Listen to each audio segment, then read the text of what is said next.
Екеуі бір жерден кетіп бара жатыр ғой дейді.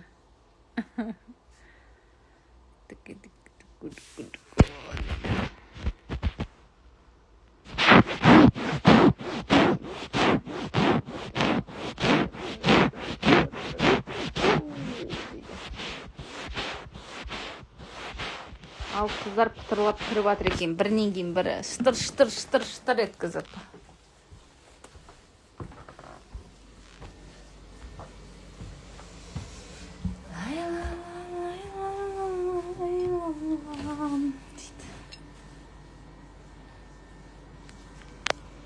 Мына жақ қараңғы екен, иә.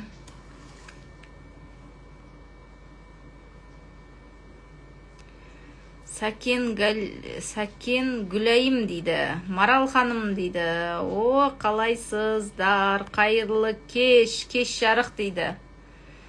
Күләш Аукаримова дейді. Сәлем мамау дейді. Сәлем қызым, қалғалай. Аман есенсің бе? Үйде ішім пысып жатсың ба?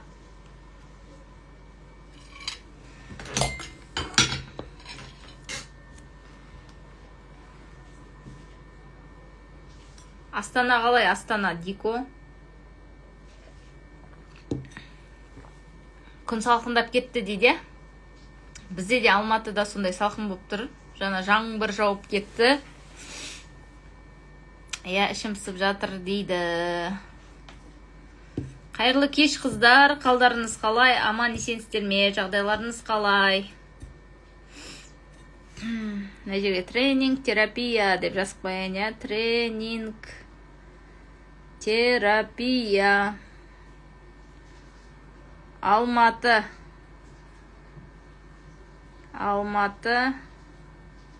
Шымкент, Қызылорда.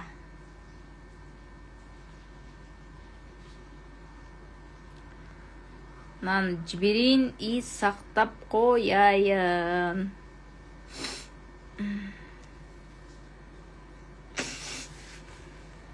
Қалайсыздар қыздар?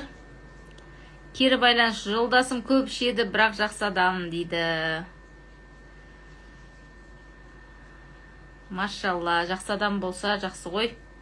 Енді барлық адамдар адасады ғой қыздар. Бәріміз адасушымыз, бәріміз шаташушымыз. Я бізде просто Аллах тағала не дейді? Аллах тағала айтады ғой.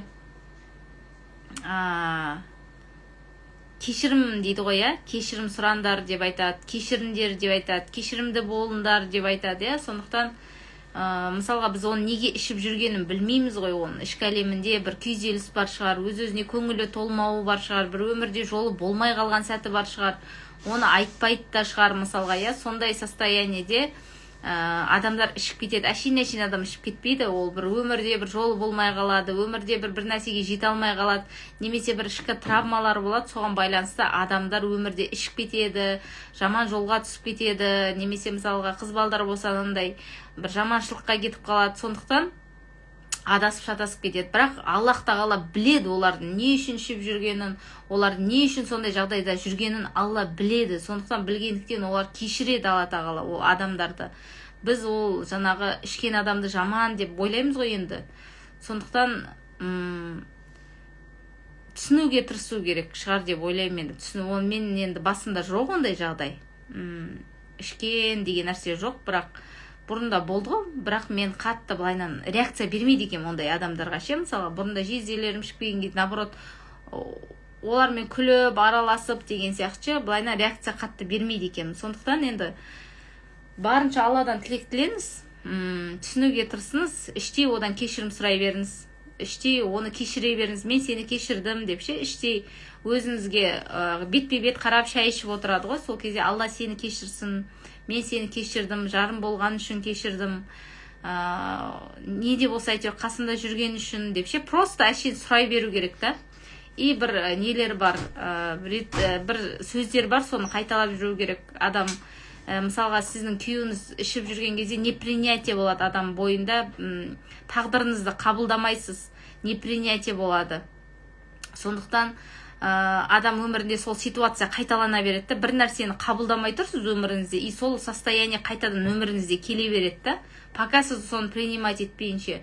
Сондықтан күнде азанда тұрған кезде я принимаю свою жизнь, мысалға мен өзімнің өмірімді қабылдаймын, өз тағдырымды қабылдаймын, ата-анамды қабылдаймын, ата тегімді қабылдаймын, өмірімде болып жатқан жағдайларды қабылдаймын, өзімді қабылдаймын, Аллаға мен разымын деген сияқты күнделікті осындай сөздерді бір қайталай беретін болсаңыз, сіздің өміріңізде бір жеңілдік пайда болады. Ішкі әлемде біз арпалысып жатамыз ғой, мысалы өмірмен, сондай күйеумен, сондай бір болмай жатқан ситуациялармен арпалыса береміз ғой. А когда принятие будет, ішкі состояниеде қабылдау болады. Сол қабылдаған кезде адам өмірінде өзгеріс пайда болады. Сондықтан оны былайынша қабылдай алмайсың да, бірақ каким-то образом жаңағы қайталай беретін болсаңыз, сол нәрсені қабылдайсыз, жүрегіңіз қабылдап қалады. Мысалға айтады ғой, бір сабақты оқысан, бір жаттауды жаттайтын болсан, мысалы саған тақпақ берді, тақпақты жаттайтын болса не істейсің? Бірден жаттап ала алмайсың ғой, қайта қайталау арқылы жүрегің қабылдайды, содан кейін бір санана кіре бастайды ғой.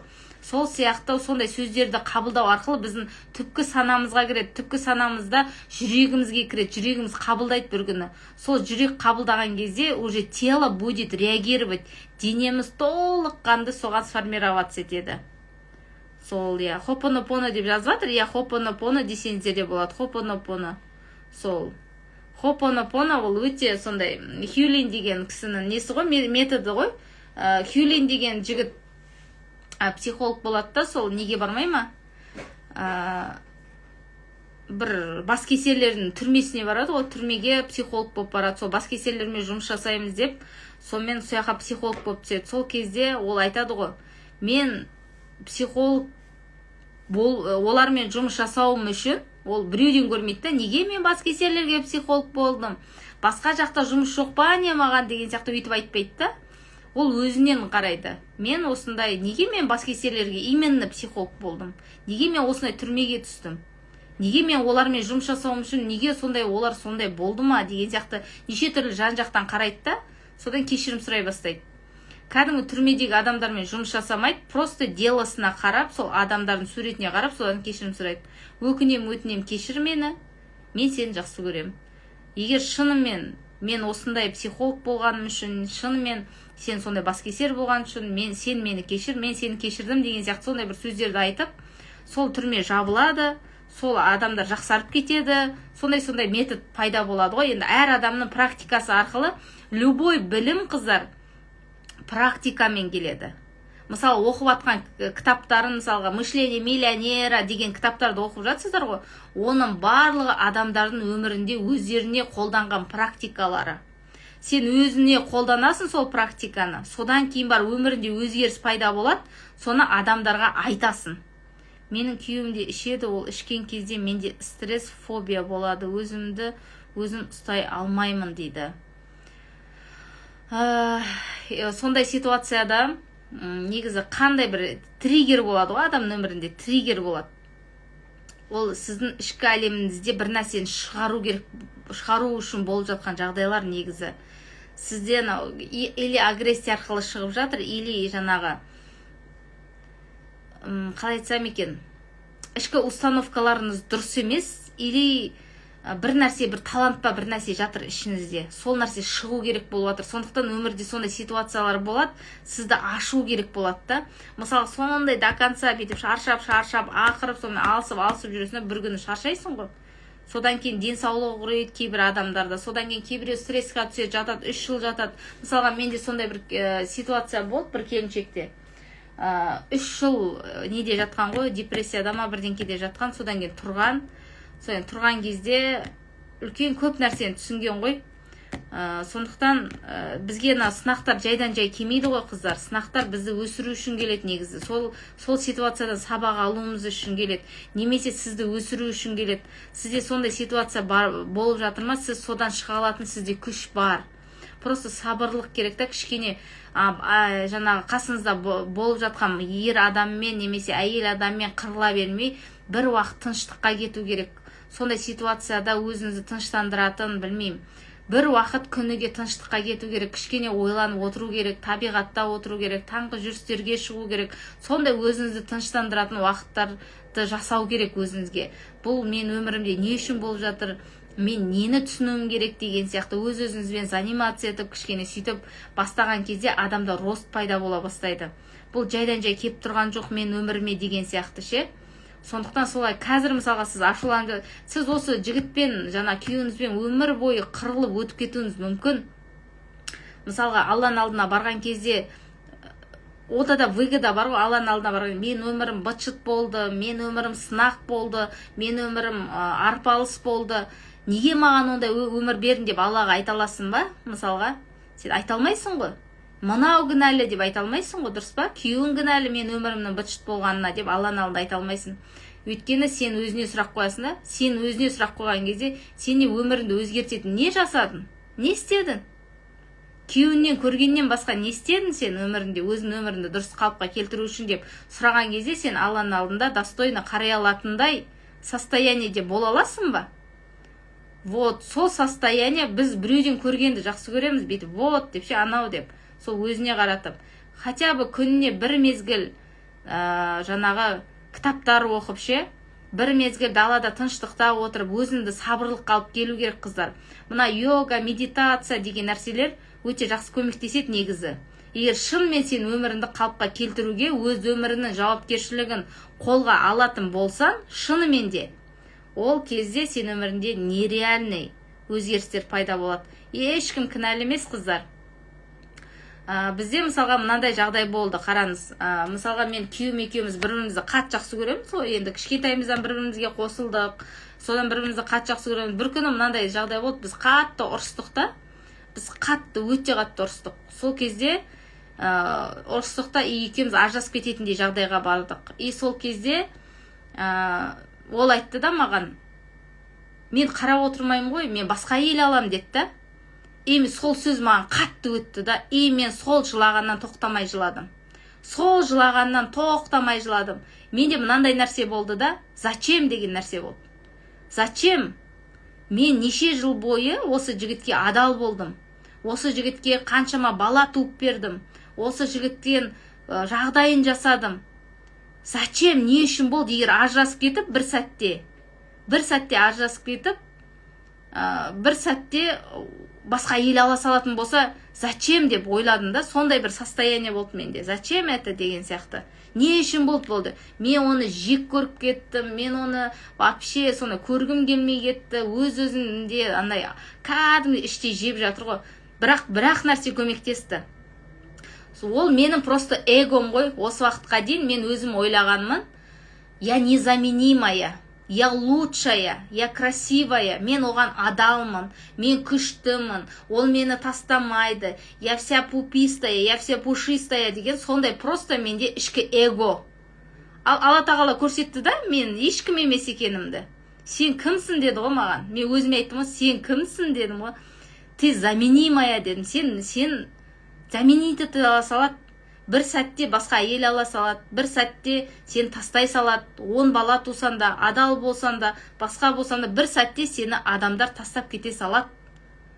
Сен кімсің дедім да өз-өзіме. Бір жағынан мына нәрсе көмектесті қатты. Мен Алланың алдына барғанда басымды тік көтеріп жүре алам ба? Мен адал болдым күйеуіме, жақсы болдым, бала тудым, честный болдым. Болды, сол ғана мен көмектесті да маған. Мен Алланың алдына барғанда достойны бола алам, болды. Қалғаны не важно. Сол сияқты қазір сізде қандай сынақ болып жатыр, оны ар жағында просто эго жатыр сіздерде. Я лучшая, я красивая, я пушистая, я пупистая. Мен жаңағы ішкі күйеуге шыдап жүрмін, мен анаған бүйтіп жүрмін, мен күштімін деген сияқты сондай бір эго жатыр біздің түпкі санамызда, ішкі әлемімізде. Соны сындырғысы келеді ғой.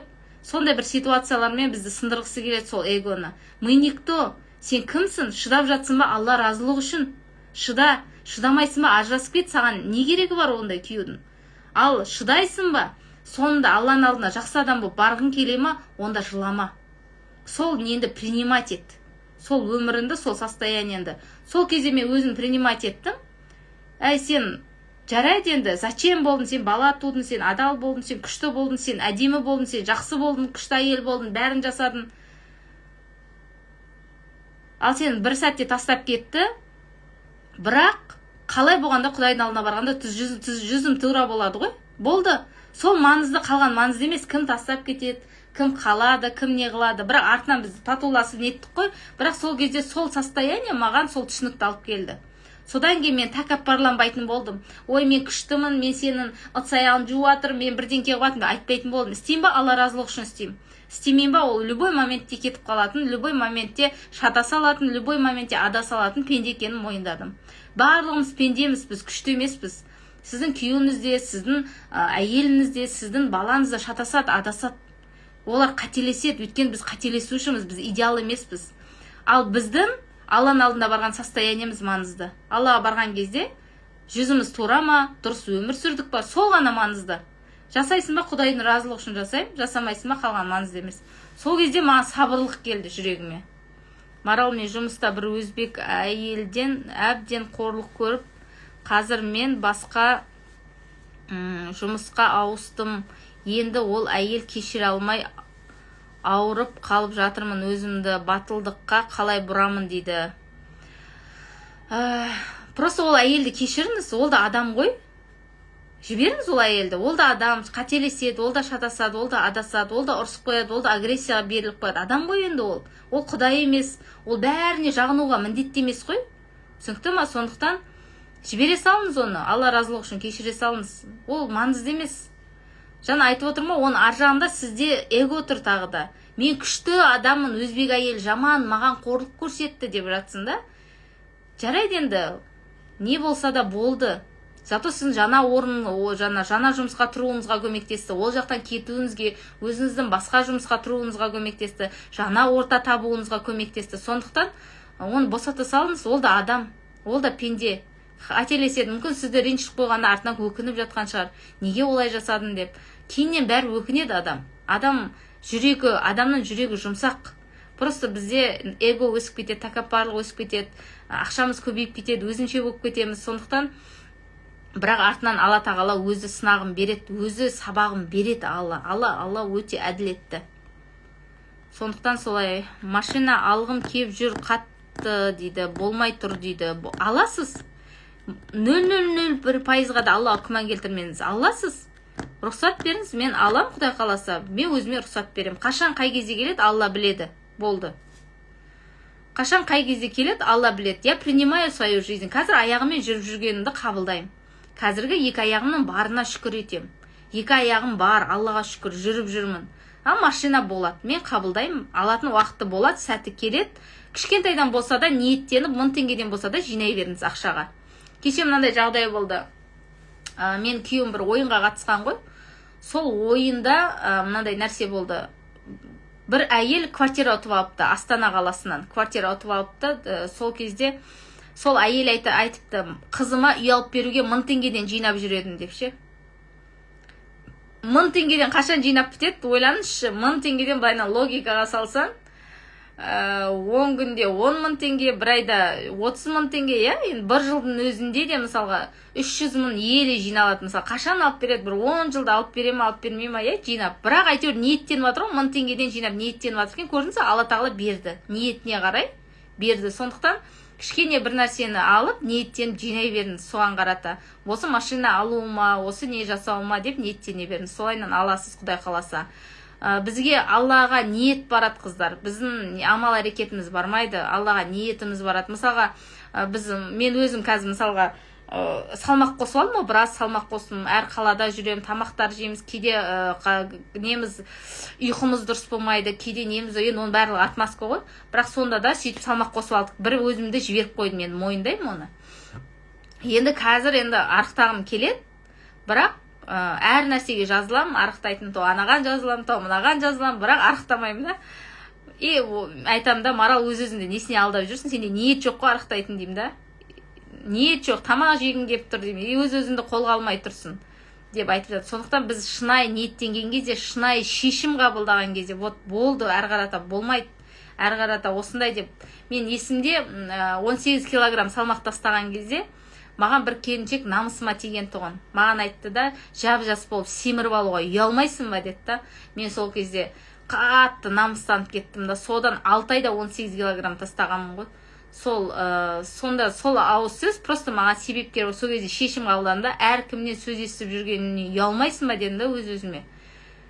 Өз-өзіңді қолға алмайсың ба, шамалы аузын тыйсаң не қыласың ғой деген сияқты өз-өзіме кәдімгі болды деп ше. Бұдан кейін өйтіп адамдардан сөз естімеймін өз-өзіме деп сондай сөз берген тұғым. Содан кейін 18 килограммды 6 айда тастап тастағанмын ғой. Сол сияқты бізді бір шешім, бір ішкі ниет, стержень дейді ғой, сол бір жақсылыққа апарады.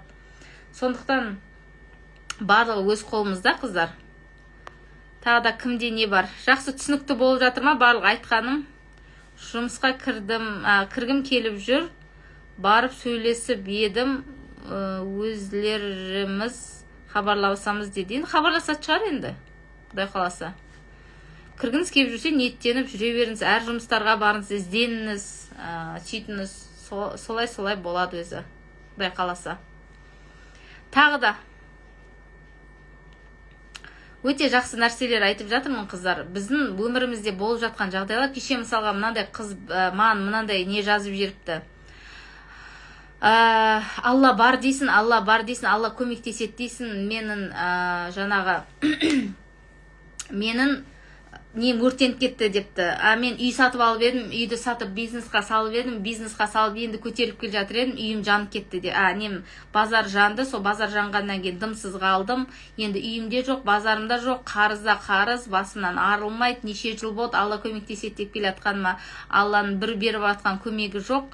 Сонымен енді шаршадым, қазір осылай деп қатты жылаған күйде сондай сообщение жіберді. Қаяқтан Алла бар деген сияқты. Сосын айтам, енді қарасаңшы, енді Алла әділетсіз ба? Мысалы үйі бар, үйін сатты да жақсы болам деді да, бизнесқа барды, бизнесі өртеніп кетті, аяқ астында дымсыз қалды. Не үшін болып жатыр ондай жағдай оның өмірінде? Алла әділетсіз ба? Сондықтан мен оған біріншінде былайынан жауап бердім. Мен айтам да, сіз қалай Алла әділетсіз? Мен айтам да, Алла ма не сонда сіздің неңізді өртеп жүрген, каким-то образом сондай болып тұр. Сізге біреу үйді сат деді ма? Үйді сат деген жоқ, өзіңіз саттыңыз, бизнесқа салдыңыз, риск жасадыңыз. Аяқ астында сондай жағдай болды. Өзіңіздің шешіміңіз ғой, неге Аллаға оны жауып тұрсыз деп айтып жатырмын да. Сонымен қалай сонда бір нәрсе деп ашуланып отыр. Сосын айттым, ханым дедім, мен сіздің өміріңізде ол не үшін болып жатқанын білмеймін. Бірақ сіздің өміріңізде ол сондай жағдай келді ма, сіз оны жиналатын бойыңызда күш бар. Сондықтан сондай жағдай болып тұр. Сіз одан да көп ақша таба алатын күшіңіз бар. Просто өзіңізді сабырға келтіріңіз, шамалы тыныштыққа апарыңыз, ойланыңыз. Өзіңіздің қандай қателігіңіз болды, қандай істеріңізден осындай жағдайды өміріңізге тартып алдыңыз, не үшін болды бұл жағдайлардың барлығы. Аллаға тәубе етіңіз, және осы қазір неңіз бар, соған шүкір етіп бастаңыз. Қазірдің өзі Аллах тағала сізге барлығын беріп тұр, көз, тіл, мойын, денсаулығыңызды беріп тұр, самое главное. Соның барлығы сіз үшін үлкен жеңіс. Сондықтан хотя бы өзіңіз құрастыратын нәрсені біз Алладан күтіп жүреміз кейде, қыздар. Біз ақшаны өзіміз табуымыз керек, ақшаны өзіміз жасауымыз керек. Ақша болсын, үй болсын, барлық өзіміз қолымызбен құрастыратын нәрселерді Алладан күтіп жүреміз. Сондықтан хотя бы барлығын өзіміз құрастыра алмасақ та кішкенеден ниеттеніп бастауымыз керек. Аллаға сенім 100%. Мысалға енді мен қазір өйтіп айтып не істемей-ақ қояйын, аузымыздан шыққан сөз әрбір сынақ болып келеді дейді ғой, Құдай сақтасын. Бірақ енді ол ханымдарға айтқаным, Алла 100% сенім, Аллаға рахмет Алла деп ше. Аллахқа рахмет айтып, қандай жағдай болып жатса да, қандай жағдай, любой жағдай болып жатса да, өзіңізде не бар, кішкене толқындық хал дейді ғой, ішкі состояниеміз төмендеп кетті. Бізде Алла тағала мынандай бір система орнатып қойғанда біздің әлемімізге ше, бізде бір анандай толқындық хал бөлінген кезде біздің ниетіміз жетеді дейді ғой. Сол ниеттенген кезде адамда толқындық хал бөлінеді. Сол состояние бізге жақсылық алып келе бастайды. Мысалға шынайы, мен сіздерге айтамын постоянно, Алламен шынайы болыңыздар деп ше. Андай көмектесші Алла деп ше, былай айтасың ғой енді. Шынайы бүйтіп жүрегіммен айтқан кезде адамда толқындық хал бөлінеді. Сол толқындық хал адамның өмірінде жаңа есіктер ашады. Сондықтан бір сәт адам тыныштыққа бару керек. Тыныштықта отырып, кішкене өз-өзін жинақтау керек. Таңғы жүрістерге шығып, шамалы жүріп миын тыныштандырып табиғатпен тілдесіп отырып медитациялар жасап хотя бы құлшылық жасап Алламен тілдесе беру керек ше. Күнделікті сөйлесе беру керек, андай сұрай беріп емес, кәдімгідей сөйлесіп просто өзінде не бар қазір соған байланысты рахмет айтып сөйлесе беру керек. Қазір мен осындай жағдайда тұрмын, көріп тұрсың, бірақ мен саған сенем, сенің жаңағы не істейтініне, көмектесетініне, қандай болса да бұл жағдай мен үшін жақсылық, мен сені бұлай мен қинап қояды деп ойламайым деген сияқты. Сондай нәрселерді көбінесе Алламен көп тілдесе беру керек, не үшін болып жатқанын бұндай жағдайдың өмірінде. Сондықтан одан шыға алатын сізде күш бар, энергия бар, қуат бар. Мысалға мен бұрынғы өмірімде болған жағдайлар осы маралға алып келген ғой, түсіндіңіз ба? Мен бұрынғы өмірімде қиыншылық болмаса, мен өмірімде бұрында осындай ситуациялар болмаса, мен өз-өзімді зерттемейтін едім. Мен зона комфортада рахаттанып жата беретін едім. Мысалға қараңызшы, бала өмірде туылған кезде қиналып туыла ма? Ол ішкі мамасының ішінде комфортта жатады ғой, рахаттанып, жып-жылы тамақ жемейді. Жаңағы немен, кіндікпен тамақтандырып, дарып, рахаттанып, іші комфортта жатқан кезде вдруг толғатады, іштен қысады бір нәрселер. Содан жаңағы қысады, жан-жағынан ұрады, толғақ келеді, содан анасының несінен шығады жатырынан. Сол кезде басы қысылады, неше түрлі, одан жаңағы врач жұлып алады, оның көтінен ұрады, өкпесін ашу үшін, шыңғырту үшін, өмір сүргізу үшін ше. Көрдіңіз бе, қандай нәрсені өтеді кішкентай бала? Оның барлығын сол баланы жаман болсын деп ұрып жатырмыз ба? Оны өмірі сүру үшін істеп жатырмыз ғой. Сол сияқты бізді сынақ сондай нәрселермен ұрады былай жан жақтан. Бірақ ол біздің тұрғызуымыз үшін, жүруіміз үшін алдыға, бір жақсылықтарға шығуымыз үшін. Өйткені біз комфортта жатып алдық та, комфортқа кіріп алдық. Сондықтан сондай бір ситуациялар болады. Түсінікті болып жатыр ма, қыздар екен, на воздушном шарике? Сұрақ бар ма?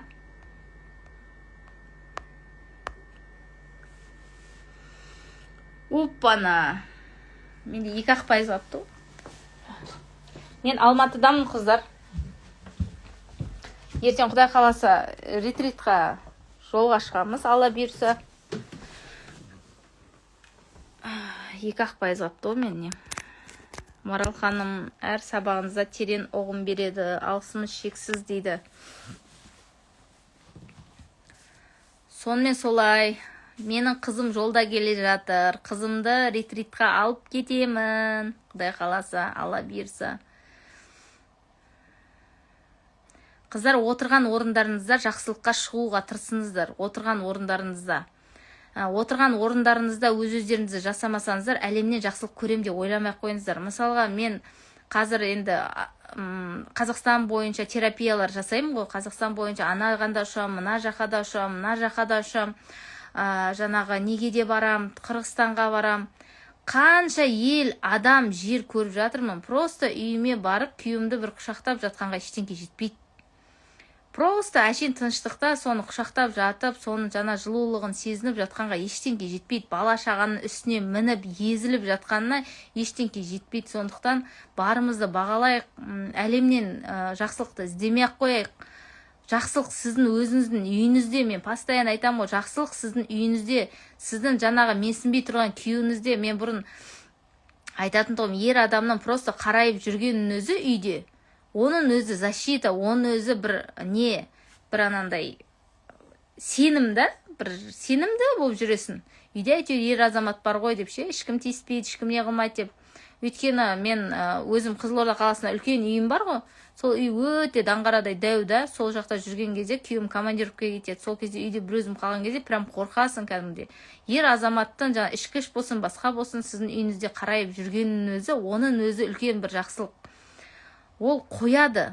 Сіз сенсеңіз қояды ол. Просто оны жаман адам көруді қою керек. Адамның өмірінде көзқарасы өзгерсе, ішкі состояниесі, ішкі мышлениесі өзгерсе адамның өмірі өзгереді. Мысалға, сіз өзіңізді өзгеріп, күйеуім өзгеріп кетеді деп ойламай-ақ қойыңыз. Ол сіз миллион жерден өзгергенмен адамды өзгерте алмайсыз. Түсінікті ма? Сіз өзгересіз. Сіздің өзіңізге отношениеңізді өзгерткен кезде, жаныңыздағы адамдардың отношениясы сізге өзгере бастайды. Бұрынғыдай сізді қабылдамайды. Түсінікті ма? Сондықтан сол Аллах тағала сіздің ниетіңізге өзгертуі мүмкін сол адамды. Алла өзгертеді, сіз өзгерте алмайсыздар. Қазір деген мен бүйтіп едім, күйеуім өзгеріп кетті, бүйтіп едім, балам өзгеріп кетті. Балам қазір мен мынандай болғасын, балам мынандай болып ауырып жатыр, мен мынандай болғасын, мынандай болып жатыр деп өзіңізге байлай бермеңіздер. Өзгересіз ба, өзіңіз үшін өзгеріңіздер. Ал біреуді өзгерте алмайсыздар. Сондықтан, бірақ ол сеніңіздер. Аллахтың өзгертетініне Аллаға сеніңіздер. Прям сеніңіздер жүректеріңізбен. Сондықтан жақсылықтың барлығы өздеріңіздің үйіңізде, сырттан іздемей ақ қойыңыздар. Мен осы Қызылордада отырып, таңғы жүрістерге шығып, таңда қаншама эфир өткізіп, қаншама адамды билетіп, қаншама адамды таңғы эфирлар жатап, растяжка жасатып, соның барлық сол амал әрекеттерім осы Астана қаласында қазір тұруға алып келді. Қазір мысалға күйеуімнің өзі жақсы дамып жатыр, қазір кітаптар оқиды, бизнес жайлы кітаптар оқиды, мышлениясын өзгертетін кітаптар оқиды. Сондай нәрселер. Бұрын вообще ондайға нәрсе болмайтын тұғын. Ал қазір сондай нәрселер жасайды. Оны өзгертіп жатқан мен емес. Ол өзі өзгеріп жатыр, өзінен өзі. Ол Аллах тағала бір нәрсені бізге беріп жатыр. Ертең Құдай қаласа, мысалға мен жаңағы енді қазір өзім бір проекттер жасағым келіп жатыр. Кәдімгідей адамдардан результат шығаратын, сондай бір адамдардан результат шығаратын, сондай состояниесін бір жақсартатын, сондай бір нәрсе жасағым келіп жатыр, Алла бұйырса. Сондықтан үлкен бір проекттер жасағым келіп жатыр. Оның барлығы мен өз-өзімді дұрыстамай, өз-өзімді қалыпқа келтірмей, мен біреуді қалай қалыпқа келтіремін. Сондықтан өз-өзімнен бастауым керек. Сол сияқты любой нәрсені өзіңіздің үйіңізден бастаңыз. Үйіңіздің кішкене атмосферасын дұрыстауға күнде билеңіздер, қуанып үйреніңіздер, қыздар. Кішкене қуанбай қалғансыздар. Біз слишком серьезнымыз. Бізді күлдіру қиын. Себебі біздің генамызда не бар? Қанмен келе жатқан, көп күлсен, неше түрлі мақалдар бар. Көп күле берме, көп күлген бір жылайды. Ашаршылық болған біз немізде. Сондықтан біз әбден қайғырып, сөйтіп үйреніп қалғанымызда қуанбаймыз. Бізді қуанту өте қиын. Сондықтан қуанып үйреніңіздер. Үйіңіздің берекетін кіргізіп үйреніңіздер. Үйіңізді дұғамен жуыңыздар. Қазір қолыңыздан ештеңе келмей ма?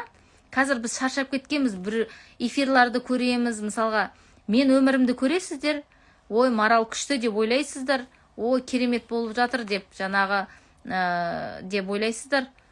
Бәрібір любой адам өмірінде сынақ бар, любой адам өмірінде апатия бар, любой адам өмірінде шаршау бар. Просто, мысалы, қараңыздар, біреу айтады, ашулана берем дейді да, ашулану деген нормально, это нормальное явление, біз адамбыз, біз ашуланамыз. Біз жылаймыз, біз күлеміз, біз қуанамыз, бірақ вечно ашулана беру деген это ненормально. И вечно жаңағын неғыла беру деген, жылай беру деген это ненормально. Түсінікті ма? Сондықтан вечно сынай, Алла тағала вечно сынай береді деген это ненормально. Түсінікті ма? Өмірі қиыншылықта жүру деген это ненормально. Значит, сіздің мышленияңызда ма, ішкі установка, убеждение, наным сенімдеріңізде дұрыс емес нәрселер бар. Біздің өміріміздің барлық программа, біз туылғаннан бастап программированныймыз, қыздар. Біздің ортамызға байланысты, біздің туған жерімізге байланысты, біз сондай программамен өсеміз, өзіміз сондай бір установка, убеждение дейді, наным сенімдермен өсеміз. Сол бізді не қылады? Шектейді. Алдыға жүруге, алдыға не қылуға, жақсы нәрселерге шығуға. Мысалы, ақшаға байланысты бізде өте негативный установкалар өте көп. Мен ақша тауып жатқанның өзінде, мен кейде ақша табуға қорқып қалам. Өйткені менде баяғы келе жатқан установкаларымыз жұмыс жасап кетеді. Ақшам көп болса ұрлап кетеді, ақшам көп болса тонап кетеді, ақшам көп болса бірдеңке деген сондайлар ойнап кетеді, программалар. Солармен жұмыс жасап отырамыз. Постоянно өзімізді прорабатывать етіп, өзімізді не қылып, жаңадан кітаптар оқып, сөйтіп отырамыз. Сондықтан қыздар жаңағы инстаграмнан көріп, барлығы ойба керемет болып жүру деген ол өтірік. Сондықтан өздеріңіздің өмірлеріңізді сүріңіздер. Үйлеріңізден берекетті арттыруға, өзіміздің ұстанған, өзіміздің дініміз бар, дәстүріміз бар. Ой, анау да мынау деп. Мен сізге айтайын ба, бәрі бір өмір. Күйеуіңізбен тұрсаңыз да өмір, күйеуіңізден ажырассаңыз да өмір, бәрі бір өмір. Күйеуіңізбен де жақсылыққа шығуға болады, күйеусіз де шығуға болады. Любой нәрсемен шығу, баламен. Сондықтан бір өмір жалғасып жатқан. Сондықтан қазір қандай адам бар қасыңызда, қандай бақытыңыз бар, сол бақытыңызбен алдыға жылжыңыз. Енді мен айтпаймын, мынандай ұрып, соғып жатқан болады ғой енді. Өмірі қырғын болып жатқан ондай, мен ондайларға не істемеймін, үгіттемеймін, сонымен қал деп. Енді оны өзіңіз білесіз. Бірақ әпе-жептер күйеуіңіз болса, сізді сыйлап отырған, сізді құрметтеп отырған, айранда үйіп отырған жаңағы үйіңіз болса, бала шағаңыз болса, тентіреп ешқайда барудың қажет жоқ. Өзіңіздің отырған жеріңізде, ауылда отырсыз ба, басқа жерде отырсыз ба, сол жерден жақсылықтан шығуға болады. Мысалға анау бір келіншек бар ғой, барлығын арықтатып жүрген. Кім ана атын ұмытып қалдым. Бір ауылында тұрады ғой сол. Сол деген фитнес киімдерді Қазақстан бойынша жіберіп жатыр. Фитнес киім сатып жатыр. Инстаграмды дамытып, барлығын арықтатып, өзі арықтап алды. Біреулерді арықтатуға үйретіп жатыр. Енді қазір фитнес киім сатып жатыр. Бүкіл әлемге фитнес киім сатып жатыр. Кішкентай ауылда отырып. Сондықтан просто занимайтесь собой. Біреуге жылай беруді тоқтатыңыздар. Анау кінәлі, мен анам кінәлі, әкем кінәлі, шешем кінәлі, күйеуім кінәлі, ешкім кінәлі емес. Алла тағала сізді өмірге әкеп қойды ғой, сол әке шеше арқылы. Сол жаңағы күйеуді беріп қойды қасыңызға. Сол енді сол жақсылығыңызбен арғата жақсылықты жалғастырыңыздар. Сұрақ бар ма? Жаңа ғана балам, ана күліп жүріңізші, сіз күліп жүрсеңіз бізде қуанып жүреміз дегенде өзім ұялып қалдым дейді. Вот, бала біздің қуанышты болып жүргенімізді көргісі келеді. Сондықтан күніне азаннан кешкене күліп жүре алмайсыздар. Мен сіздерге 100% айтам. Баяғыда 28 күн бойы ашуға берілме, 28 күн бойы позитивный жүр деген кезде бүйтіп жүресің ғой. Деп күле алмайсың, ашулана алмайсың. Сондықтан күніне бір мезгіл ғой. Аллах тағала не дейді? Күніне кішкентай ғана амал сені үлкен жақсылыққа апарады дейді. Сондықтан күніне кішкене амал мен сіздерге күнде инструкция беріп отырмын ғой. Бәрін инстаграмда тұр ғой мен. Қалай жақсылыққа шығуға болатыны барлығы тұр. Күнделікті кішкентай амал үлкен жақсылыққа шығарып береді. Сіздің өміріңізді кванттық деңгейде өзгертіп жібереді ғой. Қазір бүгін мені ешкім білмейтін кішкентай бір қуыста отырған адам болып отырсын ба, ертең әлемдік деңгейде танитын сондай бір керемет ханым болып шыға келесіз. Сондықтан просто өзін шаршатпаңызшы, просто жасай беріңіздер. Шаршадыңыз ба, демалып алыңыз. Бір нәрселерді істеп, қарастырып жүріңіздер. Просто без чувства вины. Қазір бізде қыздар бар, сосын миллиондаған ақша салып бастамаңыздаршы. Керек емес. Миллион ақша салып бастайсыздар. Ертең сосын құтыла алмай жүресіздер. Сондықтан кішкентай нәрседен құрап бастаңыздар. Құраңыздар. Мен айтам ғой, 5 түйір пирожки пісіру келе ма қолыңыздан, барыңызда сатыңыз соны. Мен саттым баяғыда пирожки. Үйде түтіндетіп тұрып, нан пісіріп сататын тұғым. Наннан пайда аз болды да, сосын пирожкиге көштім. Пирожкиге, ливерный пирожки қостым. Сосын Новый годта жұрттар Новый год тойлап жүрсем, мен жаңағы Новый годта ненің ортасында пирожки сатып жүретінмін. Адамдардың ортасында балаларын ертіп алам, бір жағынан оларға нені көріп жүреді, мен пирожки сатып жүрем. Сөйтіп жасайтын тұғым. Просто әрекет қой. Бір нәрсе жаңағы кулинария ашам дедім, сондай бір нәрселер жасап жүрдім. Сөйтсем соның барлығы мені осы маралға алып келді. Қолыңыздан келе ма, кішкентайдан бастай беріңіз. Тігін келе ма, тігіңіз. Шалбардың балағын тігіңіз. Одан бір нәрселерді қараңыз, тігу келе ма, көйлек тігіңіз. Сөйт бастай берсеңізші, ертең ателье ашасыз, одан дизайнер боласың. Әйтеуір бір нәрсе үлкен, просто бізде бір нәрседе тұрып қаламыз. Мысалға бұрында біздің үй жақта бір будка болатын.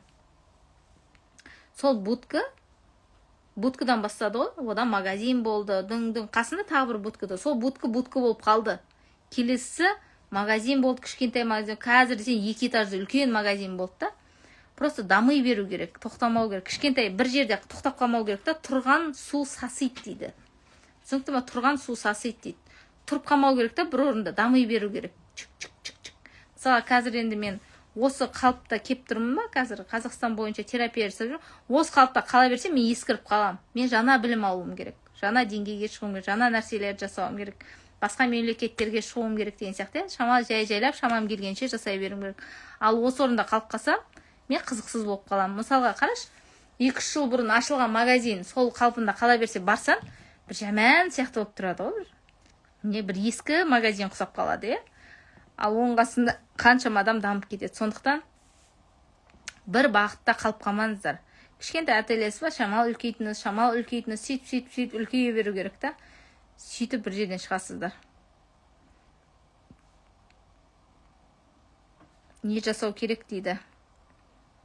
Миомаға медитация бар ма дейді. Қыздарым, қараңыздаршы, мына нәрсені жасаңыздар. Сіздердің өздерінің сөздеріңіз сіздерге өтімді болады. Сіздердің өздеріңізге қабылдауға көмектеседі.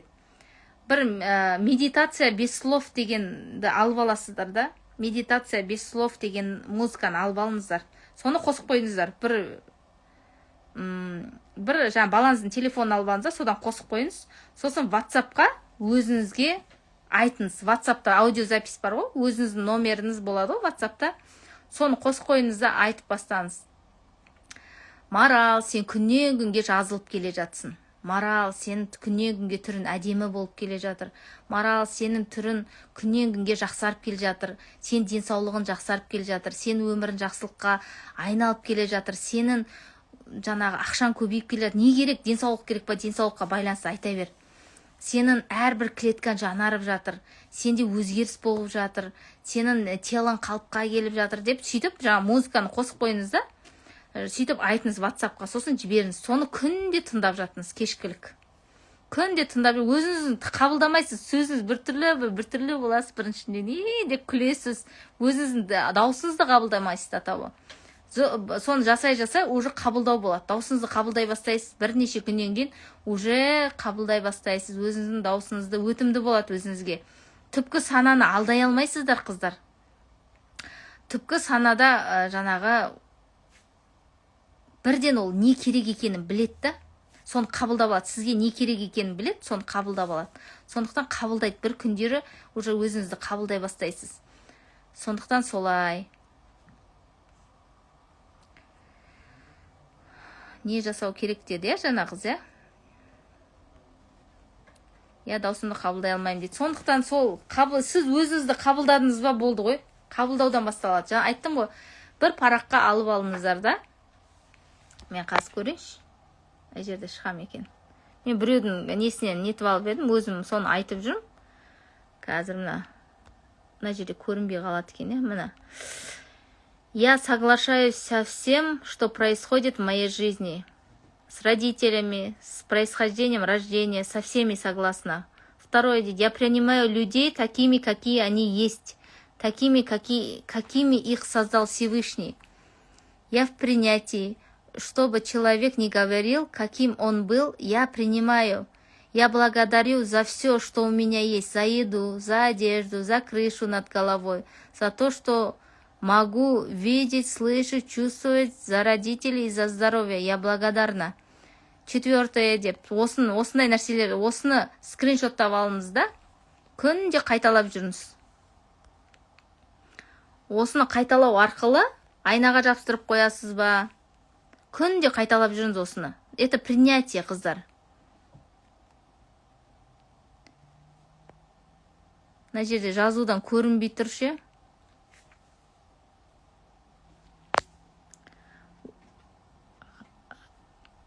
Хотя бы анандай қылып просто жаңағы нәрселерді айтсаңыз болады. Күнде өзіңізге жазып алыңыз да, и соны айтыңыз. Мен өз тағдырымды қабылдаймын. Мен өзімнің өмірімді қабылдаймын. Мен Алланың берген ата-анасын қабылдаймын. Мен өмірімде болып жатқан оқиғаларды қабылдаймын. Менің өмірімде келген адамдарды қабылдаймын. Алла маған не жіберді, барлығын қабылдаймын. Менде не бар, соның барлығын қабылдаймын. Жаңа жеп жатқан тамағымды, тұрып жатқан үйімді, істеп жатқан ісімді барлығын қабылдаймын. Мен Аллаға разымын. Осындай нәрселер жазып алыңыз да, айнаға жабыстырып қойыңыз да, күнде бір 40 күн қатарынан айтыңыз соны. Мен қазір осы нәрсені айтып жатырмын, кеше біреуден скриншоттап алып едім. жақсы сөздер екен, соны не қылып алдым да. Мен бұрын сонда сіздерге техника жасатам ғой таңда. Жаңа басты иіп тұрып, мен өзімнің қаныма, денемдегі дарып жатқан ДНК-ма рахмет деп айтқызам ғой сіздерге. Ата-анамның бойында дарып жатқан қанына рахмет, ата-бабама рахмет, осы қаннан, осы жаннан дүниеге келгеніме рахмет деп айтқызам ғой. Вот көрдіңіздер ме, адам қанын қабылдағанда, жанын қабылдағанда, өзін ата тегін қабылдағанда, ода бір рух пайда болады бойында, күш пайда болады. Сол күш оны бір жаңа нәрселерге апарады да. Біз қабылдамаудан тұр ғой. Біз жалбыз етіп жатырмыз азаннан кешке дейін. Ата-анамызға жалбыз етеміз, бауырларымызға жалбыз етеміз, жан-жағымыздағыларға жалбыз етеміз. Непринятие, Алланың беріп жатқан нығметтерін қабылдамай жатырмыз. Сондықтан өмірімізге жақсылық келмейді. Сол осы нәрсені 40 күн қатарынан айтып отырмын ғой. 40 күн қатарынан осы нәрсені қабылдауды прям қайталаңыз. Содан кейін күнде бір уақыт билеңіз. Билейсіз ба, қуаныңыз да, прям сізді не қуантады? Күліп жүріңіз да, билейсіз ба, жаңағы не нәрсеге қуанасыз, содан қуантыңыз өзіңізді. Сосын бір уақыт дұғамен тамақ жасаңыз. Мысалға сіз күйеуіңізді жаңа айтып отыр, арақ ішеді деп айтып жатсыз ғой, кейбіреу енесін жақтырмайды. Дұғамен тамақ істеп беріңіз 40 күн қатарынан. Прям Алла тағала осыны тамақты бойына береке қылып дарыт, бойына жақсылық қылып дарыт, денесіндегі жаманшылықты тазала, екеуміздің арамызға жақсылықты құй деп прям тілек айтып тұрып тамақ жасаңыз. Сөйтіп ана неңізге беріңіз, күйеуіңізге, енеңізге білмеймін беріңіз. Ол оның ішіне барады, денесіне дариды, қанына айналады, жүрегіне дариды. Жүрегіне кіреді, оның жүрегі жақсылық жебей бастайды саған деген. Сөйтіп екеуінің бір толқынды хал пайда болады араларында, бір энергия пайда болады сендерде. Бір Алланың нұры пайда болады деп айтады ғой кәдімгі діни форматта. Сол Алланың нұры пайда болады дейді. Біз психология бойынша бір энергия, бір позитивный энергия пайда болады бойыңызда. Сол толқынды хал сіздің өміріңізге, сіздің отношения жақсылығына не қылады. Үйіңізді прям есігіңіздің алдыңызды күнде жуып қойыңыз. Аллах тағала мына табалдырғым арқылы берекенді дарыта көр. Әрбір табалдырғыма біздің неге берекенді кіргізе көр. Біздің үйімізді жақсылыққа толтыра көр деп, әрбір стенасын жуғанда, әрбір терезесін жуғанда, әрбір ыдыс-аяғын жуғанда бәріне рахмет айт. Бәрінің энергиясы бар, қыздар. Мына өмірдің бәрі физика деп айтамын ғой мен. Мен бұрын физиканы оқымағаныма не қылам? Физиканы тереңдеп оқуым керек еді. Сол мына өмірдің бәрі энергия. Мына бәрібір тұрған заттың энергиясы бар.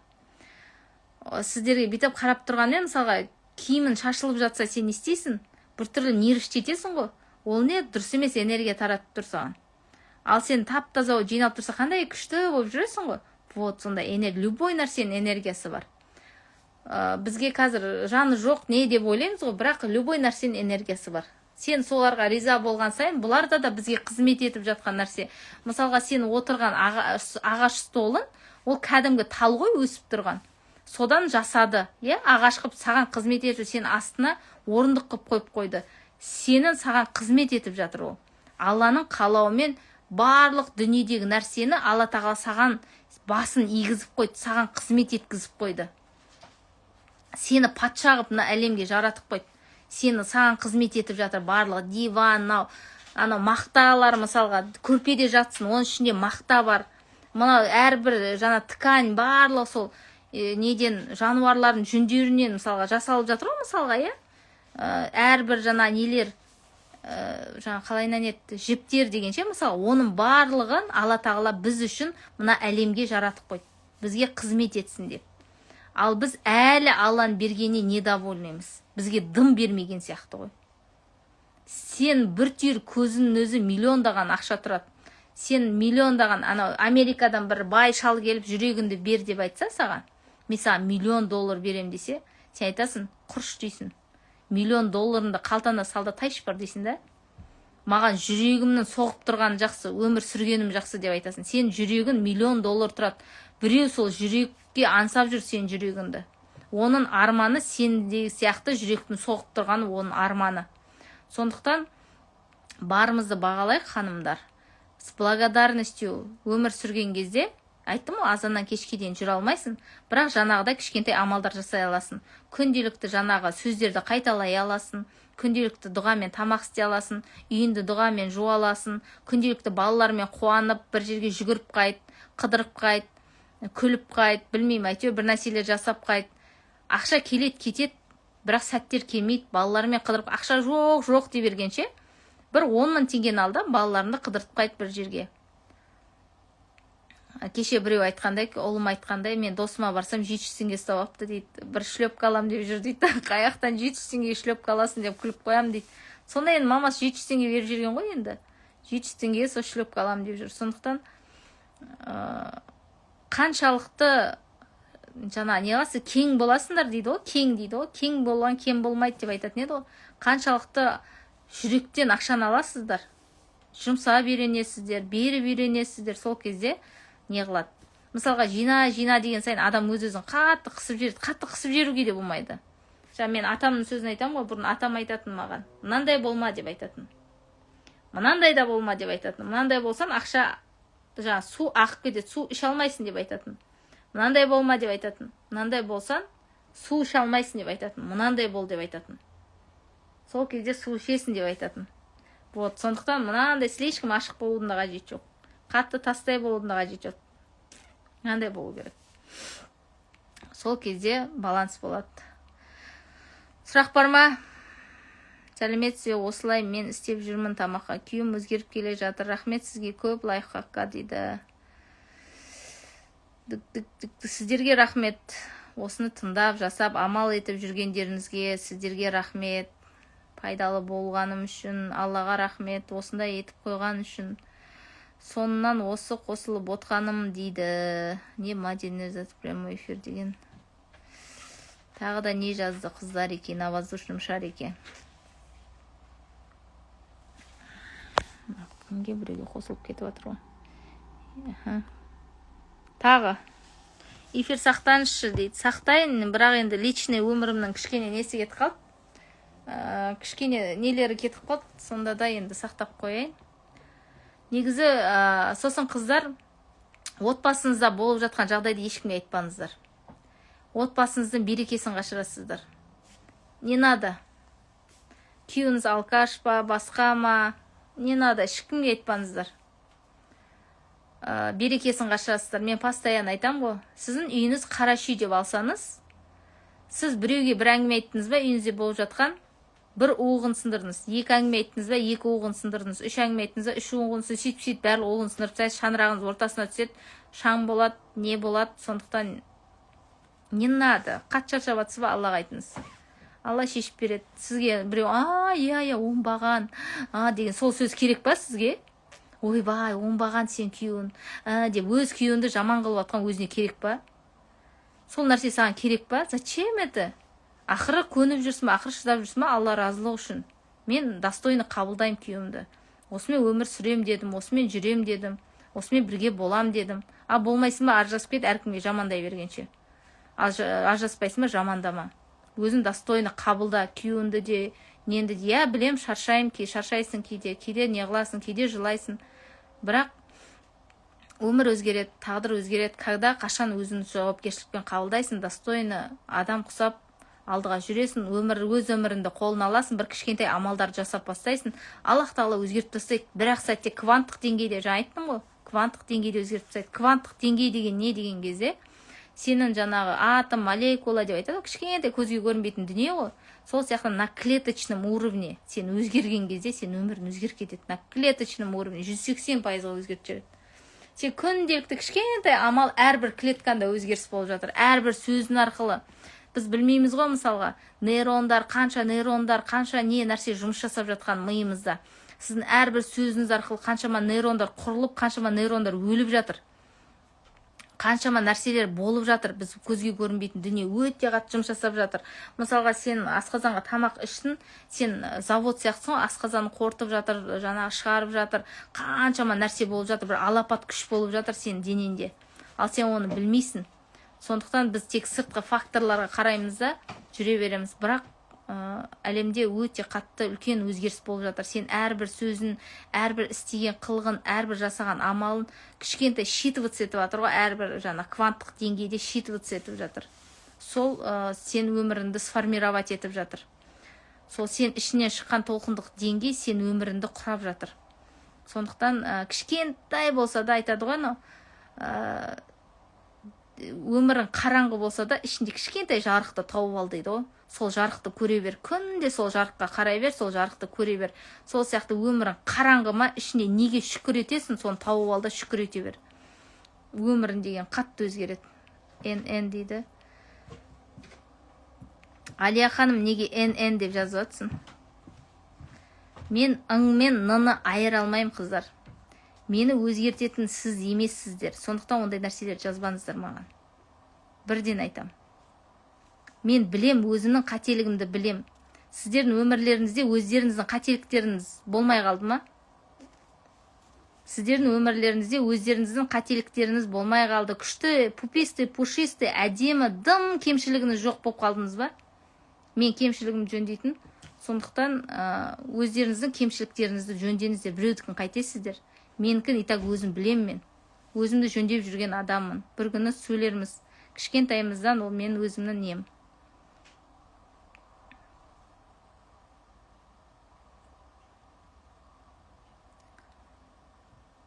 Тағы да не айтасыздар, қыздар? Сұрақ бар ма? Сұрақ болмаса, рекламамды жасайын да, сау саламатта болыңыздар деп айтайын. Құдай қаласа, таппинг жасайсыз ба, Марал ханым дейді? Таппинг жасайым. Іштегі травмаларды бірден бір жөндейтін нәрсе, қыздар, біздің өміріміз сол ішкі нәрсемізге байланысты болып жатыр. Ішкі травмаларымызға айттым ғой. Сіздің өміріңізде триггер бола беретін болса, жаңағыдай көп триггерить ете беретін болсаңыз, онда ішкі бір программаларыңыз дұрыс болмай тұр.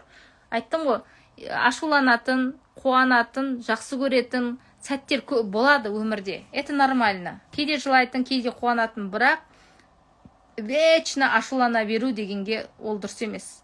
Вечно триггер бола беру, бір нәрсеге дірілдей беру деген дұрыс емес. Значит, ішкі нәрселеріңіз дұрыс емес, соларды дұрыстау керек. Ішкі травмаларыңызды, ол туылғаннан бастап болады, ішкі комплекстеріңізді, иә. Сондықтан соны жөндейтін бірден бір нәрсе таппинг жаңағы. Таппингпен ұрып күнделікті өзіңізді перепрограммировать ете аласыз. Біздің мына теломыз архив. Любой нәрсені бұл қабылдап жатыр. Сіз не айтып жатыр, соның барлығын ішке қабылдап, әрбір клеткаңызға программа болып жатыр ол. Ішкі әлеміңізде.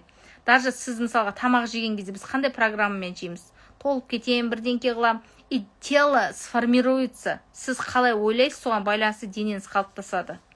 Сондықтан мен тамақты көп жеймін. Мен тамақты аз жей алмаймын. Мен мынандаймын деген бәрі программа. Ол нейрондар, қыздар. Нейрондар. Ол нейронды 21 күн бойы айтпасан, ол нейрон әлсірейді. Содан бір күн жойыла бастайды, жоқ болып кетеді. Содан сен өмірін өзгереді, ойларын өзгере бастайды өзіне деген. Сондықтан соның ең бір несі таппинг жаңағы не қыласын. Мен бақыттымын, мен күннен күнге бағым ашылып келатыр. Мен сіздерге істетемін ғой постоянно. Мен күннен күнге бағым ашылып келатыр. Мен басымның бағы бар. Алла мен басымның бағын ашып қойған деп осылайна жасай беретін болсаңыз, күнде істейтін болсаңыз, жолыңыз ашыла бастайды. Мен әрбір жүрген сайын, мен аяғымның бір несі бар, аяғымның жеңілдігі бар, жүрген жерім жақсылыққа толы деп аяғыңызды бүйтіп ұрып айтатын болсаңыз, аяғыңыз никак ұмытпайды. Мен аяғым жеңіл деп ше, вот осы біздің теломыз никак ұмытпайды. Мысалға, сіз дүниеге келген кезде сіз сөйлей алмайтын едіңіз ғой. Бірақ сіз барлығын қабылдадыңыз, сіздің денеңіз қабылдады. Бүкіл анаңыздың иісін арқылы, иісін, оның сөйлегенін, оның бүйтіп көз қарасын бәрін сіз қабылдадыңыз денеңізбен. Мұрныңызбен, құлағыңызбен, көзіңізбен бәрін қабылдадыңыз. Ішіңізге бір түсініктер қалыптастыңыз. Мамам былай жүреді екен. Мамам келе жатыр деп ше, сөйтіп уже сен қабылдадың, сен ішкі әлемде сөйлемесен де. Сондықтан дене қабылдады. Сен сондай адам болып қалыптастың. Кішкене не болған кезде, томпиындап жүріп жүрген кезде, мамам бір нәрсе айтты, құлаған кезде бір нәрсе айтты, соның барлығын сен денең қабылдады. Жүрек қой, жүрек қабылдайды, и дене соған қарата сформироваться етеді, дене соған қарата қалыптасады. Сондықтан сол таппинг деген техника өте жақсы, өздеріңізге көмектесуге. Екінші, не жақсы, природа, қыздар, природа обязательно, күнделікті далаға шығып, обязательно природаға шығу керек. Природа ол бізді Алла тағала жаратпай тұрып, Алла тағала 5 стихия дейді, 5 элементті жаратқан. Соның ішінде жаңағы біздің табиғатымыз, су, көл, өзен, көл деген барлығын жаратқан. Алла тағала бізге керектің барлығын жаратып қойған, содан кейін бар бізді жаратқан. Сондықтан сол бізге табиғат теңдессіз керек. Сол ішкі травмаларды бірден-бір жаңа мысалға үлкен травма болды, күйеуіңізден ажырасып кеттіңіз, Құдай сақтасын. Енді жаңа бір нәрсе болады ғой, өмірде баладан айырылып қаласың. Сондай үлкен бір жағдай болғанда, Құдай сақтасын. Сол табиғат көмектеседі. Табиғатта тек жүріп, жаңа тыныштанасың, не қыласың, бір сені басады да сол. Сосын контрастный душ деп айтады. Контрастный душ ол жаңағы не? Жылы су, мұздай су, жаңағы салқын су. Жылы судан жай мұздай суға алып келесің. Оны бірден қабылдамаңыздар, оны өзі қабылдайтын методтары бар, сондай мамандарға барып қабылдап үйренсеңіз болады. Денеңізде энергияны көтереді, бір сабырлыққа алып келеді, түріңіздің өзі өзгере бастайды. Бір шама уақыттан кейін қарасан, түрінің өзі өзгере бастайды сол неден. Сол контрастный душтан. Ол кәдімгі, мен кітаптан оқыдым бұның барлығын. Атын ұмытып қалдым жаңағы автордың. Сол автордың кітабынан оқыдым, кәдімгі психотерапевт, сондай терапияларды, сондай методтармен жаңағы не істеген, жазған. Сосын аяққа нықтыру деген терапия бар, аяққа нықтырасын. Кәдімгі теңселіп жүресің да, содан аяққа нық тік тұрасың да, өз-өзіне кәдімгі установка қоясың ғой, кәдімгі тік тұрып, мен аяғыммен тік тұрдым, бүгіннен бастап аяғым тіктелді, өмірім тіктелді деген сияқты, өмірім дұрысталды деген сияқты тік тұру, сондай бір практикасы бар. Мынау дене ғой, қыздар. Біздің денеміз бізге қатты көмектеседі. Мысалға, жаңағы травма болған адамдар, мысалға, суға түс деп айтып жатады, ол суға түсіреді, шашын дұрыстайды, шашын тарайды, сосын далаға жүргізеді. Мысалға, кеше мен ұлым тоғырған ғой. Тоғырғанда бір орында тұрып қалған ғой, қақайып деп қақайып тұрып қалған. Бәрі шошып жатыр, сосын жаңағы ана бір орында тұр, ешкімге реакция бермейді. Сосын мен қарап тұрмын да, жаным, боташым деп не қылып едім, маған бүйтіп қарады. Сосын қалай жағдайың деп едім, жақсы деді. Жақсысың ба дедім, жақсы деді. Жүріп көрші кәні деп едім, жүріп көрді кішкене. Жағдайың жақсы ма екен деп едім, жақсы. Жүріп тұрсың ба дедім, жүрдім. Жақсысың ба? Жақсы. Енді төбеге қарашы дедім, былай төбеге қарады. Жақсы, қалай, жақсы ма? Аспанның бәрі жақсы ма? Жақсы деді. Жағдайың жақсы ма екен дедім, жақсы деді. Ары қарата жүгіріп кетті. Көрдің ба? Дене бізге көмектеседі. Дене біздің это подсознание. Біздің подсознаниямыздағы программаға байланысты біздің өміріміз құралады. Мысалға, сондықтан осы программаларды жөндейтін бірден-бір жаңағы таппинг бар, жаңағы табиғат бар, сосын жаңағы су терапиясы болады, сосын жаңағы аяққа нықтыру, аяқпен тік жүру деген сияқты сондай терапиялардың барлығы бізге көмектеседі. Солай, қыздар, космоэнергетика туралы не айтасыз дейді. Қыздар, менше біздің терапия, мен қабылдаған білімдер реальный өмірге қаратады. Реальный қаратады. Мен ешқандай ілімді жаман деп айтпаймын. Бірақ сіз неге сенесіз, сол арқылы Алла тағала бере береді. Сіз космосқа сенесіз ба, космос арқылы береді. Сіз сандарға сенесіз ба, сандар арқылы береді. Сіз мысалға бүйтіп қарасаңызшы, мен сізге айтайын, біздің подсознаниямызда наным, сенім деген дүние бар. Убеждение деп айтады оны. Наным, сенім, убеждение, установка, убеждение деп айтады. Сен установка, убеждение қандай, сен сондайсың. Қара, егер сен 9 күні туылғандар, 9-дықтар осындай да осындай, олар энергичный, олар күшті деп айтатын болсан, сен сондаймын деп ойласан, сен соған сенсен, сен сондайсың. Ол сен шындығын, оны өзгерте алмайды ешкім. Солай болады. Сен шынымен де сондай боласың. Шынымен сен жаңағы 9-дық боласың, шынымен сен энергиян 9 элементтің энергиясы болады сенде.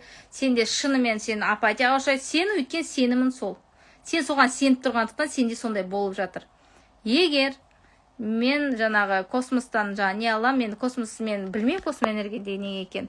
Просто сол арқылы энергия құйылады деп ойлап соған сенетін болсаң, ол солайынан. Ол сол шындық солайынан болады. Алла тағала сен неге сенесің, сол арқылы береді. Сен ана жаққа барып, арқамнан 7 рет аяғымен ыстықты бассам, чакрам ашылады деп ойлайтын болсаң, соған сенетін болсаң еще, сен сол жаққа барып сөйтіп сетпейінше, сен чакран ашылмайды. Өйткені сен соған сеніп тұрсың просто. Сондықтан Алла тағала айтады, неге сенесің, мен сол арқылы беремін дейді. Егер маған ештеңке де қажет емес, Алла маған жеткілікті, Алла мен бойыма күшті де қуатты да беріп қойған, менде барлығы бар, мен өзім оны аша аламын, мен өзім оны жасай аламын деп ойлайтын болсам, ол солайынан. Өзінде таңдау сенде.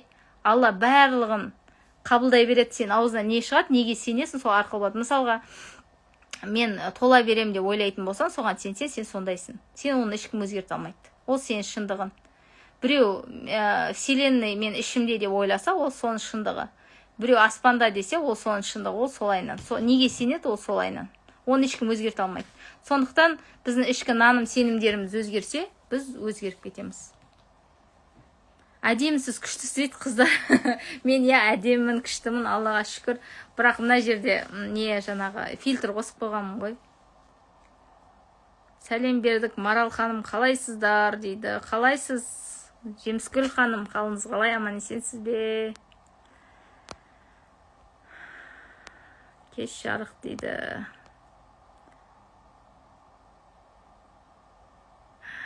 Біреуге кетіп жатқан энергияны қалай жинап алуға болады? Кетіп жатқанын қалай сезем дейді. Өзімді жоғалтып алдым, не істеуге болады дейді.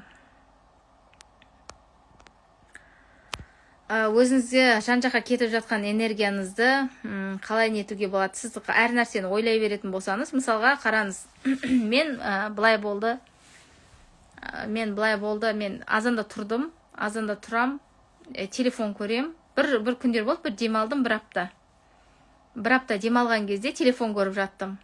И бір қарасам, біреудің рилсына қарқылдап күлем, біреу жыласа жылайым, и біреу жаңағы не істесе не істеймін.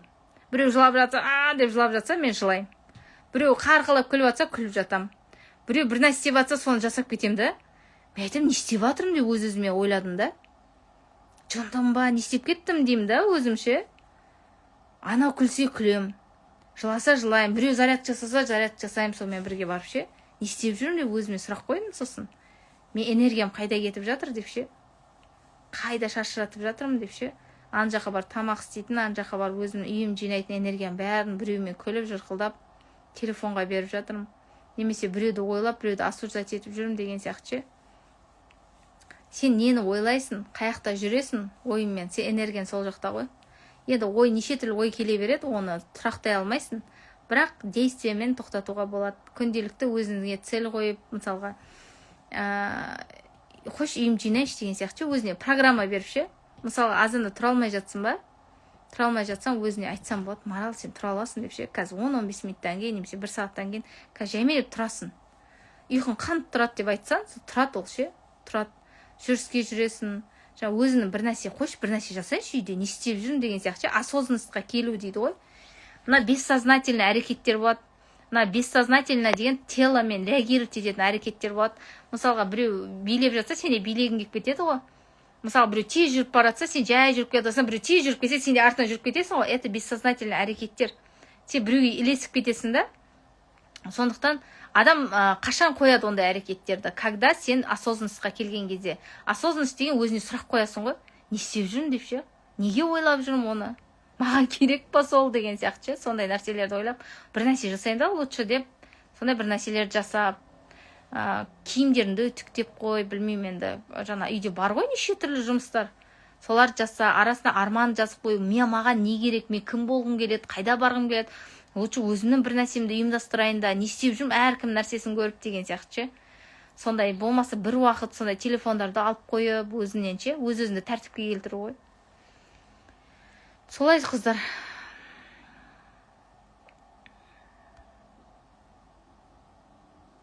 Фильтр сізде әдемісіз, живой көрдім ғой сізді дейді. Иә, рахмет Жеміскүл. Люблю ғой, I love you ғой. Мен ретритма келген қыз ғой, былтыр Қырғызстанға бірге бардық. Жеміскөл деген ханым потогы ашылды, мен ретритіннен кейін, Аллаға шүкір. Өзі постоянно жазып жүр ғой, жақсылықтардың есігі ашылды, сол осындай да осындай деп өзінің көзінше айтып отырмын, өтірік айтып отқан жоқпын. Сондықтан біреуге біреу себепкер ғой. Қазір ол өзінің біреулерге жаңағы көмектесіп жатыр, біз біреулерге көмектесіп жатырмыз, бір-бірімізге себепкерміз ғой, жай ғана. Солай ханымдар, жақсы сау саламатта болыңыздар. Алла күндеріңізді жақсы етсін, Алла күндеріңізді сәтті етсін, Алла берекелі, несібелі күн болсын. Сағатта біраз болып қалды өзі. Сол, Құдай қаласа Алматы, Шымкент, Қызылорда қалаларында тренинг терапия қыздар. Терапиямен барам. Тренинг терапия көп шығып кетті. Тренинг терапиямен келесіз ба, терапияңызға келесіз ба деп. 6 түрлі терапия жасаймын.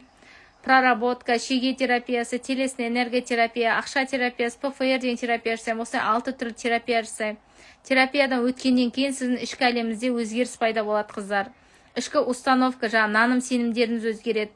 Өзіңізге рұқсат ете бастайсыз. Бір жерлерде бұрынғы болған травмаларыңызды кәдімгі кешіресіздер, ата-анаңызды кешіресіздер, ата-ананы қабылдау болады. Кішкентайыңызда бір болған оқиғаларды босататын боласыздар. Солай үлкен трансформациядан өтесіздер. Бұл терапиядан кейін адамдар өзгереді қыздар. Іште өзгеріс болады. Сіздер түсінесіздер ме, түсінбейсіздер ме, бәрібір біз жасап жүреміз. Бірақ бірнеше айлардан кейін менде қаншама ханымда өзгеріс болды. Дәл ертесіне ақша түскен адамдар болды. Қазір кәдімгідей өзгеріп жатыр. Мен терапиямнан кейін басқа сабақтарға қатысып, өзгеріп, кәдімгідей өмірлерінде продвижение болып, үй алып кеткен қыздар болды, кәдімгідей жұмысқа тұрып кеткен қыздар болды. Сол өзгеріске дайын болып келген қыздарда өзгеріс болды. Ал өзгеріске дайын болмай, әшейін ерігіп келген қыздарда трансформация болып кетті. Ол әлде де трансформациядан өтеді, әлде де кішкене трансформация болу керек. Сондай қыздар біздің өмірімізді сүре береміз, бірақ какие-то өзгерістер болады. Бірнеше айлардан кейін келуі мүмкін. Мысалы, өзгеріске дайын емес қыздардікі 3-6 айдың көлемінде келуі мүмкін өзгерістер. Біреудікі 1 жылда келуі мүмкін. Сондықтан қашан дайын боласыз, сол кезде басталады. Сондықтан бірден терапияға келдім, өзгеріп кетем деген ештеңке жоқ. Кәдімгі өміріңізді сүре бересіз. Бұл просто қабылдау керек болған нәрсе. Ішкі сізге қазір естіп тұр ма? Сіз өзгеруіңіз керек болып тұр. Соны өзгертуіңіз керек болып тұр. Соны өзгертесіз, содан әрғата жүре бересіз. Бұл сіздің өміріңізге керек. Мысалға, мен қанша сабақтарға қатыстым. 8 жыл тұлғалық дамыдым, қыздар. 8 жыл тұлғалық дамыдым. Сонда да менде мына жерде бір нәрсе жібермей тұрады, постоянно жібер. Әлі күнге дейін де бар кішкенеден. Мына жерде бір нәрсе жібермей тұрады. Соны терапия ғана ашты ғой. Терапия мен сол ашты. ПФР терапиясы, шеге терапиясы, солар мен қатты ашты. Энергиямды көтерді. Кәдімгідей өз-өзімді қабылдауға, өз-өзімді уверенный болуға соған көмектесе бастады. Біріншінде түсінбедім, конечно, не болып жатыр, не қойып жатыр түсінбедім, бірақ кейіннен масқара түсіне бастадым ғой. Подсознание өзгерсе, өмір өзгереді. Ішкі әлемдегі установка убежденияларын өзгерсе, өмір өзгереді. Сондықтан солай Құдай қаласа 4-5-6 күні Алматы, Шымкент, Қызылорда қалаларында. Содан кейін бір шама күн демалам. Содан кейін қайтадан шығам Құдай қаласа. Ұлымды сүндеттейін деп жатырмын, өйткені сол Қызылордаға барғаннан кейін демалуым мүмкін, өйткені ұлымды сүндеттеймін Алла қаласа. Сондықтан жазылыңыздар, Алла бұйырса. Осы 4-5-6 күні Алматы, Шымкент, Қызылорда қалаларында боламыз. Орын саны шектеулі, білесіздер, 10 адамнан артық қабылдамаймыз. Сау саламатта болыңыздар.